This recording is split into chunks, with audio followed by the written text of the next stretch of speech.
Assalamualaikum YouTube. Oke, pada kesempatan kali ini kita akan melakukan maintenance mobil yang ringan-ringan saja, yaitu penggantian minyak rem. Ini agak salah sih istilah minyak rem, karena di padanannya dalam bahasa Inggris adalah brake fluid atau cairan rem, tapi di kita nyebutnya adalah minyak rem. Saya nggak apa-apa, kita pakai aja minyak rem. Kita ganti minyak rem pada mobil ini yang sudah berjalan dari terakhir penggantian itu sekitar 1 tahun. Kondisinya sudah terlihat agak keruh, walaupun masih belum ada trouble, masih remnya masih cukup enak. Sebaiknya emang setiap 1 tahun sekali atau maksimal mungkin 2 tahun sekali minyak rem dalam mobil ini kita ganti dengan yang baru, karena sifat dasarnya minyak rem itu adalah menyerap air yang ada di dalamnya, sehingga lama kelamaan kandungan air yang ada di dalam minyak rem tersebut akan sangat tinggi. Ya, itu cukup berbahaya bagi pengereman, berbahaya bagi sistem atau komponen-komponen yang ada dalam sistem pengereman. Yang kita tahu air adalah korosif. Kalau ada banyak air atau ada banyak kandungan air dalam minyak rem, maka bisa menyebabkan komponen-komponen pengereman di mobil akan berkarat. Itu cukup berbahaya, bisa menyebabkan piston remnya macet salah satunya, ataupun yang lainnya. Dan juga kalau kandungan airnya sudah tinggi, maka titik didih dari minyak rem tersebut akan turun. Ya, kita akan melakukan pengereman dalam jangka yang panjang, jadi panas yang berlebihan, dan ada uap air di dalam sistem pengereman. Nah, itu sangat berbahaya, karena dipastikan kalau uap airnya sangat banyak, remnya akan menjadi kurang pakem. Sebaiknya kita maintenance ringan aja, setiap 1 tahun atau 2 tahun sekali minyak rem ini kita ganti dengan yang baru. Sebenarnya ada sih alat untuk mengetesnya berapa kandungan air di dalam minyak rem, tapi alatnya cukup mahal, dan untuk DIY atau suka modifikasi di rumah kurang begitu worth it. Minyak rem yang akan kita gunakan hari ini atau kali ini adalah U8 brake fluid dot 4. Kita gunakan dot 4 untuk lebih tinggi titik pengeremannya, titik didih dari minyak rem tersebut. Walaupun standarnya ini untuk Innova bisa memakai dot 3, jadi saling mengganti dot 3 atau dot 4 atau dot 5.1, dot 5.1 itu juga bisa kita pakai, tetapi kita tidak bisa memakai dot 5 karena bahannya berbeda, tidak kompatibel. Tapi untuk dot 3, dot 4 dan dot 5.1 itu kompatibel, bisa saling diganti-ganti. Untuk harian saya kira dot 4 sudah lebih dari cukup. Yang pertama, langkah-langkahnya dalam penggantian minyak rem ini. Yang pertama, kita buka dulu, kemudian kita kuras semua minyak rem yang ada di dalam tangki reservoirnya.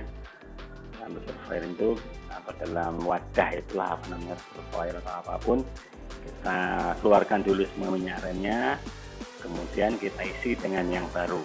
Itu langkah pertamanya. Kita gunakan alat suntik untuk menyedot cairan minyak rem yang ada di situ.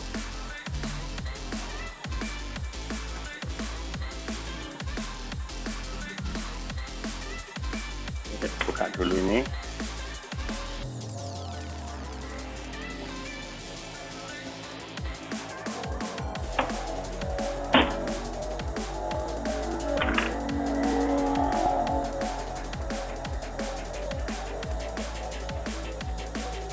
Kita buka tutupnya, kemudian kita keluarkan saringannya.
Oke, ternyata trainernya atau saringannya agak susah kita lepas. Kita ganti dengan jarum yang lebih kecil. Kita masukkan ke sela-selanya, kita kuras minyak rem yang ada di reservoirnya.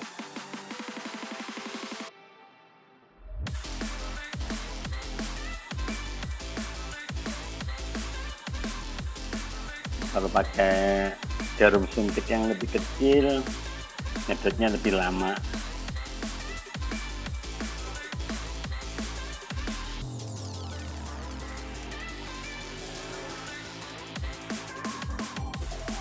Kita keluarkan semaksimal mungkin,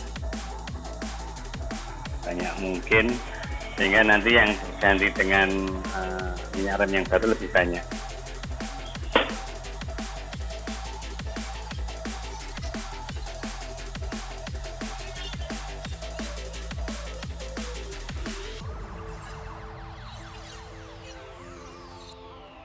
Oke, kita coba cara kedua, karena yang cara pertama tadi agak susah, trainernya susah dilepas sehingga kita kelamaan untuk menyedotnya pakai alat suntik yang kecil.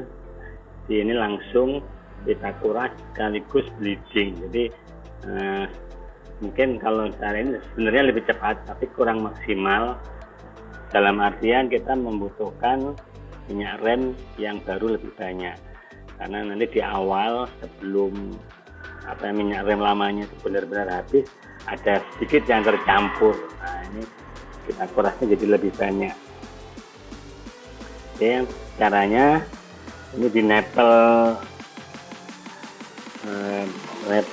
roda belakang, untuk bleeding yang roda belakang sebelah kiri, kita pasang selang dan kita masukkan ke dalam botol. Setelah itu kita kendorin.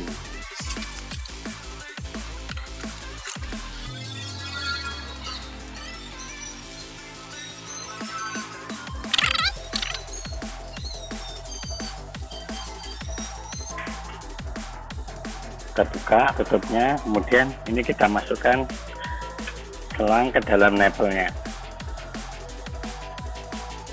Menggunakan selang kecil yang biasa dipakai oleh tukang bangunan itu buat waterpass. Kita masukkan sampai rapat, kemudian kita kendorin.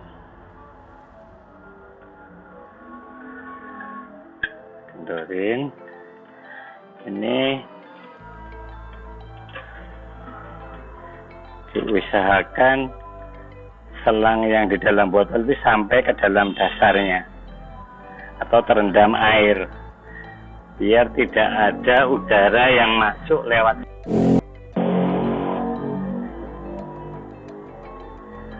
Dan kita kendorin pakai kunci 10.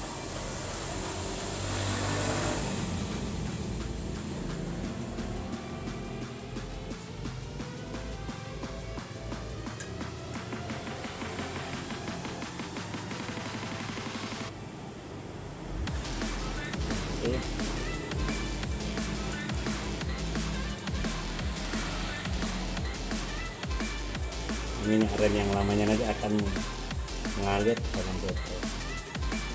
Kita pompa pedalnya pelan-pelan. Oke, sudah terpasang untuk nepel, pasang nepelnya. Kemudian kita buka nepelnya, ujung satunya sampai ke dasar botol. Kita mulai dari roda kiri belakang, roda belakang kiri. Setelah itu kita pompa sampai minyak remnya berkurang.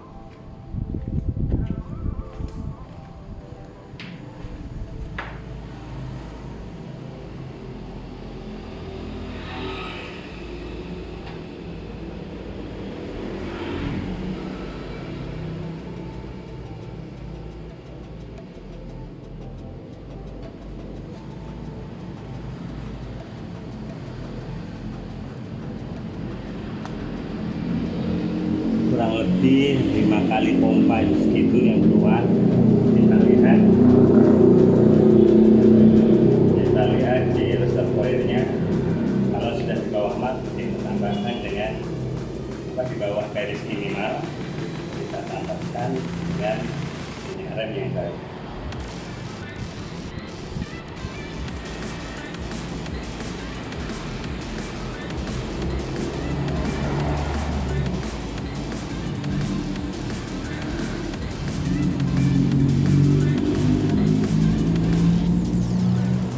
Di bawah garis minimal kita ulangi lagi, kita pompa ke remnya.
Ini sudah di bawah mat, sudah saya tambahkan minyak rem yang baru, kita pompa lagi.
Oke, sudah kelihatan lebih bersih yang di selangnya, berarti itu sudah terganti dengan minyak rem yang baru.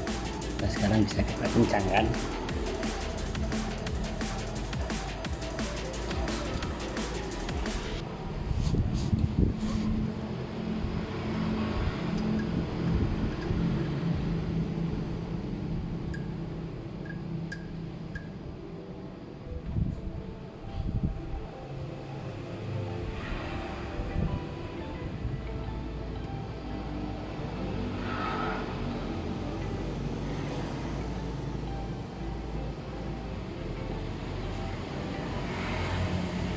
Setelah kita kencangkan, kita lepas kembali selangnya.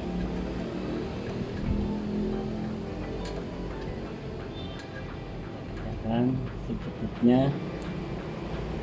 Kalau pakai kunci torsi, ini torsinya kira-kira 10 Nm. Kebetulan saya belum punya yang kecil, untuk torsi kecil, nah ini kita pakai kira-kira saja. Nah, cukup, kita lepaskan tangnya.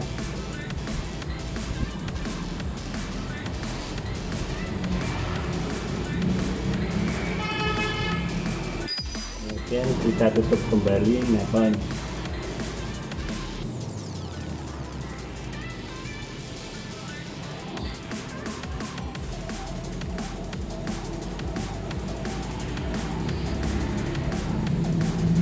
Oke, untuk satu bagian rem atau satu roda sudah selesai. Kita lanjutkan ke belakang sebelah kanan. Setelah itu kita lakukan proses yang sama.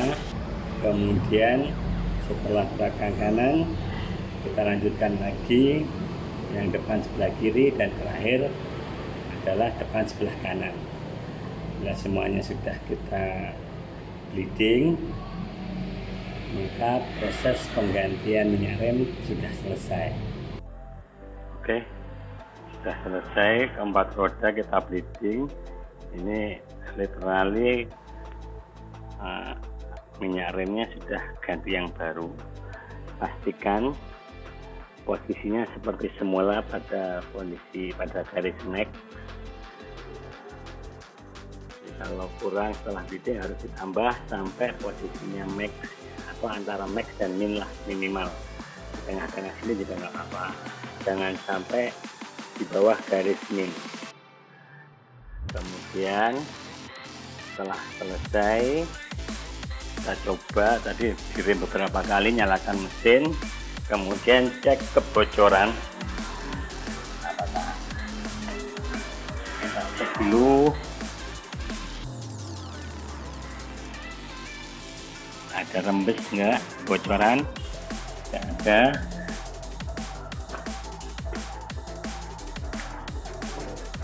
Dan semuanya kita pastikan tidak ada kebocoran, aman, tidak ada rembes. Nanti ada rembes sedikit waktu bleeding, ini aman. Demikian juga yang depan. Setelah kita cek tidak ada yang bocor, kita coba sekarang tes pengereman jarak dekat saja. Jadi apakah nanti remnya ngempos atau tidak pakem dan sebagainya, kita coba dulu jarak dekat. Oh iya, untuk baut nipelnya yang depan tadi bukan kunci 10 tapi kunci 8. Dipastikan kalau mengganti minyak rem, persiapkan dulu kuncinya, sesuaikan dengan mobil Anda.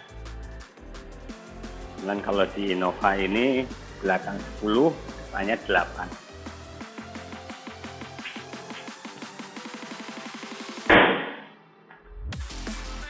Oh ya, tadi waktu bleeding saya tidak nyalakan mesin. Sebenarnya lebih cepat itu kalau dia menyalakan mesin karena lebih ringan, tapi nggak apa-apa. Yang biasanya kalau mobil-mobil yang agak baru, kalau tidak dinyalakan mesin waktu bleeding ada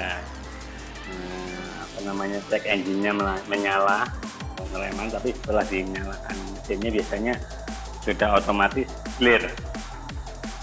Kalau tidak clear, pastikan punya OBD reader yang bisa clear di PC ya.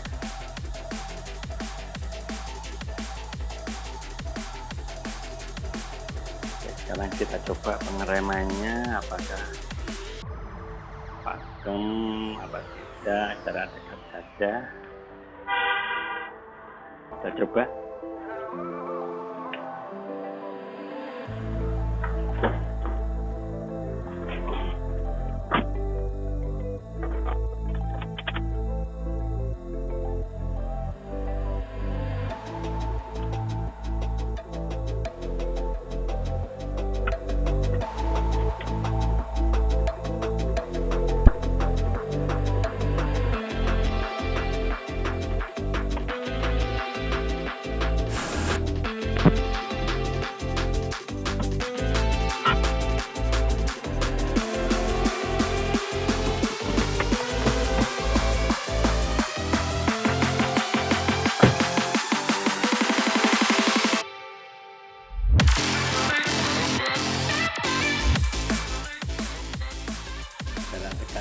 sudah kelihatan lebih pakem dan lebih ringan. Oh ya, ini tipenya yang buat 4LV, low viscosity, apa ya namanya, low viscositas, low viscosity.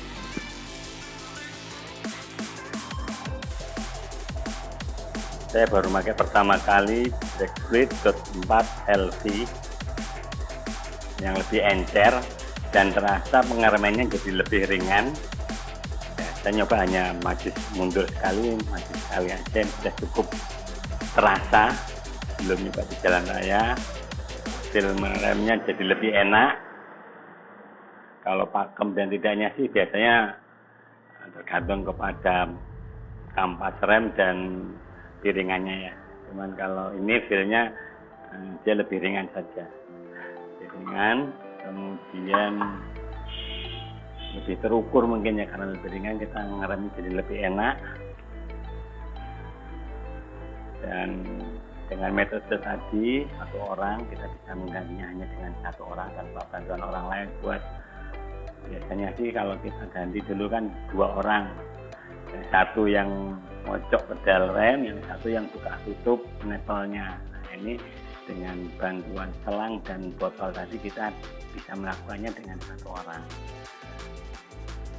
Oke, ini saja video kali ini, semoga bermanfaat dan terima kasih telah menonton.